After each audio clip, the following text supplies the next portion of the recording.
함께 읽겠습니다. 그러면 어떠하냐? 우리는 나으냐? 결코 아니라. 유대인이나 헬라인이나 다 죄 아래에 있다고 우리가 이미 선언하였느니라. 기록된 바 의인은 없나니 하나도 없으며 깨닫는 자도 없고 하나님을 찾는 자도 없고 다 치우쳐 함께 무익하게 되고 선을 행하는 자는 없나니 하나도 없도다.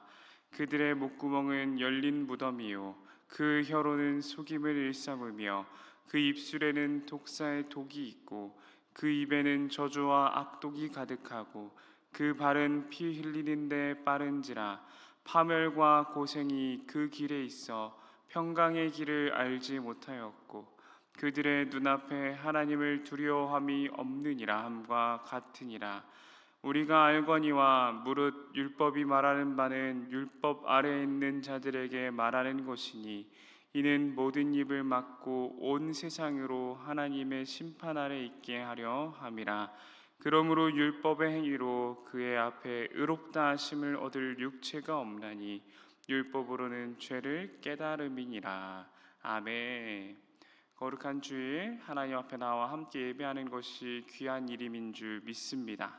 오늘도 새벽을 깨우는 자리로 나오신 수원화산교회 성도님들을 환영하고 축복합니다. 오늘 말씀을 시작하기에 앞서 몇 가지 질문을 던지고 시작하려고 합니다. 첫 번째로는 교회에 다니는 것은 무엇일까요? 라는 질문입니다. 교회를 다닌다라고 표현을 하는데 과연 그것이 무엇을 말하는 것일까요? 아마 누군가는 단순히 교회에 나와 예배를 드리는 것을 교회에 다닌다라고 표현을 할지도 모르겠습니다. 또 몇몇 사람들은 예전에 교회를 다녔었고 지금 교회를 나가지 않지만 그 신앙을 기억하며 그렇게 표현하기도 할 것 같습니다. 그리고 누군가는 영상 예배를 드리며 교회를 다닌다고 표현할지도 모르겠습니다. 다 어쩌면 맞는 말이겠죠. 그렇다면 한 가지 더 질문을 해보고자 합니다. 그렇다면 신앙생활은 무엇입니까? 신앙생활이란 믿음을 가지고 살아가는 것입니다. 여기서 말하는 믿음이란 여러 가지를 의미를 하겠죠. 하나님에 대한 믿음, 성경의 하나님의 말씀임을 믿는 믿음, 예수 그리스도가 십자가에서 죽으시고 사흘 만에 부활하셔서 우리를 구원하셨다고 하는 믿음을 말할 수 있을 것입니다. 방금 예배를 시작하면서 우리가 함께 고백했던 그 신앙 고백이 우리 신앙생활에 꼭 필요한 믿음이라고 생각해 볼 수 있을 것 같습니다. 하나님이 누구인지, 예수님은 누구인지, 성령님은 누구인지, 구원이 무엇인지, 그리고 성도가 어떻게 살아가야 하는지에 대한 것이 그 믿음이라고 생각해 볼 수가 있을 것 같습니다. 오늘 우리는 로마서 말씀을 통해서 이 믿음과 생활에 대해서 함께 나눠보고자 합니다. 말씀을 나누는 이 시간 하나님의 은혜가 가득하기를 소망합니다. 오늘 본문의 앞쪽을 살펴보면요, 금요일날 담임 목사님께서 나눠주셨는데 당시 교회의 신앙생활에 대해서 조금 생각을 해볼 수 있습니다. 살펴볼 수 있습니다. 로마서 2장 17절부터 20절에서는 이렇게 기록을 하는데요, 그들은 어떤 마음으로 신앙생활을 했냐면 율법을 의지하고 하나님을 자랑하며 율법의 교훈을 받아 하나님의 뜻을 알고 지극히 선한 것을 분간하며 맹인의 길을 인도하는 자요 어둠에 있는 자의 빛이요 율법에 있는 지식과 진리의 모본을 가진 자로서 어리석은 자들의 교사요 어린 아이의 선생이라고 스스로 믿는다라고 기록을 합니다. 스스로 믿는다. 간단히 정리해 보자면은 교만하다입니다. 스스로 잘난 체하며 스스로 남을 판단하며 흔히 말하는 나 아니면 안 된다라는 신앙을 가지고 하나님을 섬겼다라는 것입니다.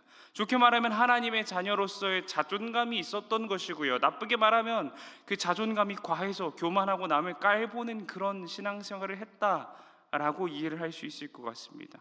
그리고 오늘 9절부터 12절에서는 이렇게 기록합니다. 유대인이나 헬라인이나 다 죄 아래 있고 의인은 하나도 없으며 하나님에 대하여 깨닫는 자도 하나도 없고 그래서 선을 행하는 자 역시도 하나도 없다라는 겁니다. 앞에서 우리가 살펴봤던 그 기록 속에서는 얼마나 거룩한 삶들이 기록되어 있습니까? 하나님의 율법을 따라 선한 것을 분별하며 살아가고 맹인의 길을 그리고 어두움에 있는 자에게 빛을 주며 어리석은 자의 교사용 어린아이의 선생으로서의 삶을 살아간다면은 하나님께서 얼마나 기뻐하시겠습니까? 이게 참된 그리스도인의 모습 아니겠습니까? 그런데 정말 중요한 것은 그들이 어떻게 살아갔느냐입니다. 그들이 어떻게 말을 했느냐가 중요한 게 아니라 그들의 삶이 어떻게 살아갔느냐가 중요한 겁니다. 함께 12절을 다시 한번 읽어보도록 하겠습니다. 12절입니다. 다 치우쳐 함께 무익하게 되고 선을 행하는 자가 없나니 하나도 없도다. 아멘. 교회가 말하는 것, 행동하는 것, 당시 교회가 말하는 것과 행동하는 것 모두 무덤이고 속이는 것이고 독사의 독이고 저주와 악독이 가득 차서 서로 정죄하기 바쁘다라고 지금 기록을 하고 있습니다. 그들의 삶은 어떻습니까? 스스로 하나님의 가르침을 따라 아주 멋진 하나님의 백성이다 라고 말하지만 정작 그들의 삶은 그저 판단하기만 하고 스스로 가르침대로 살아가지 못하며 음란하고 가증하며 도둑질하는 인생을 살아가고 있다라는 것이죠. 율법을 가르치지만 스스로조차도 율법을 무시하고 하나님을 욕되게 하는 것이죠. 즉 그들의 삶이 변화되지 않았다라는 것입니다. 이 모습은 요즘 우리가 함께 읽고 있는 리딩 지저스를 통해 함께 읽고 있는 그 선지서에서도 참 많이 나타납니다. 그 선지서에서 기록하고 있는 이스라엘 백성들이 하나님을 안 섬겼던 게 아니거든요. 얼마나 열심으로 하나님을 섬겼습니까 그들이. 그런데 중요한 건 무엇입니까? 그들의 삶을 보면 하나님이 원하시는 삶이 하나도 없었다라는 게 문제입니다. 율법을 가르칩니다. 하지만 율법대로 살아가지 않습니다. 하나님에 대해서 가르칩니다. 하지만 하나님을 따라 살아가지는 않습니다. 하나님을 위해 살아가는 삶이 어떤 삶인지 알았습니다. 하지만 그렇게 살아가지 않았습니다. 오늘 로마서의 말씀에서 이 율법이 우리에게 어떤 의미를 주는지, 어떤 의미가 되는지에 대해서 알려줍니다. 20절을 함께 읽도록 하겠습니다. 로마서 3장 20절입니다. 함께 읽겠습니다.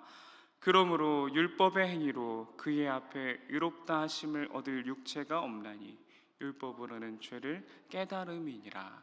아멘. 오늘 말씀 가운데 바울의 결론은 이것입니다. 율법을 지키는 것, 율법을 지키지 못하는 것, 그건 사실 구원에 있어서 아무 의미도 없다. 아무 쓸모도 없다. 하지만 교회가 여전히 율법을 지켜야만 구원을 받는 것처럼 말한다.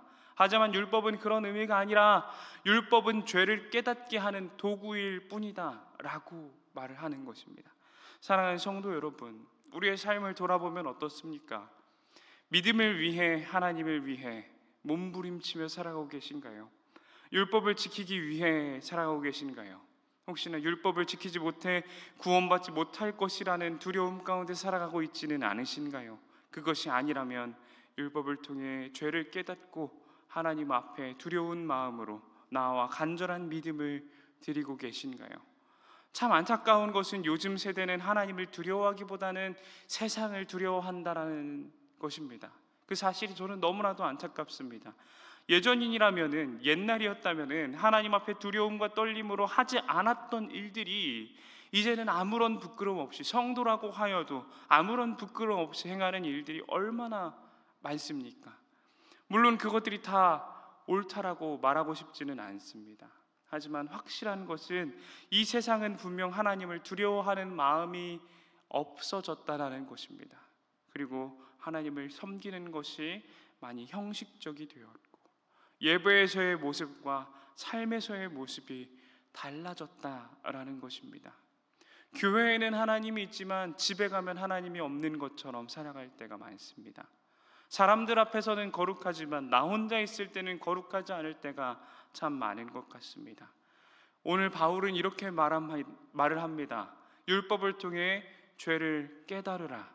그리고 하나님 앞에 거룩한 삶을 살아가라 라고 말합니다. 사랑하는 성도 여러분, 하나님 앞에서 칭찬받는 삶을 살아가시기를 간절히 소망합니다. 한 번의 예배가 끝이 아닙니다. 한 번의 율법의 순종함이 끝이 아닙니다. 한 번의 찬양으로 우리의 신앙생활이 끝나는 것이 아닙니다. 우리의 신앙생활은 하나님을 인격적으로 만나 하나님과 동행하며 살아가는 것이 신앙생활인 줄 믿습니다. 율법을 통해 죄를 깨닫고 회개하며 변화되는 삶이 신앙생활인 줄 믿습니다. 사랑하는 성도 여러분, 율법과 예배가 그리고 예배에 나오는 것이 중요한 것이 아닙니다. 단순히 말씀만 읽는다고 중요한 것이 아닙니다. 그것들로 끝나버린다면은 그 모든 것은 그 의미를 잃어버릴 것입니다. 가장 중요한 것은 우리가 율법을 통해, 예배를 통해, 말씀을 통해 깨닫는 것이 중요합니다. 그리고 그 깨닫는 것을 통해서 우리의 삶이 하나님께 드려질 수 있는 선하고 거룩한 삶으로 변화되는 것이 중요한 것인 줄 믿습니다. 말로만 하는 신앙은 누구나 할 수 있습니다. 하지만 삶으로 나타내는 신앙은 아무나 할 수 없습니다. 우리가 그런 신앙 갖기를 소망합니다. 내 삶을 돌아보고 하나님 앞에서 회개할 줄 알며 그 회개한 마음을 붙잡고 앞으로의 삶이 변화되는 그런 인생, 그런 신앙생활이 되기를, 그리고 자랑스럽게 교회를 다닌다라고 선포할 수 있는 거룩한 삶을 살아가기를 간절히 소망합니다. 하나님께 기도드리겠습니다. 하나님 아버지, 오늘도 우리를 이 자리로 불러주시니 감사합니다. 하나님, 우리가 주님 앞에 거룩히 살아가기를 원합니다. 내가 입으로만 말로만 살아있는 신앙인이 아니라 하나님을 진정으로 사랑하는 신앙인이 되기를 원합니다.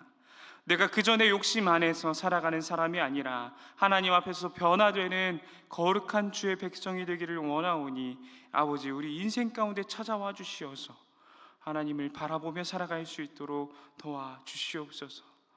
하나님 아버지, 우리 수원화 산교회가 그런 교회 되기를 원합니다. 먼저 섬기고 변화되며 하나님의 말씀을 기억하는 귀한 교회 되기를 원하오니 아버지께서 우리 수원화 산교회 사랑하여 주시어서 가장 낮은 곳으로 향하는 귀한 교회가 될 수 있도록 도와주시옵소서. 사랑합니다. 감사합니다. 우리 주 예수 그리스도 이름으로 기도드립니다. 아멘.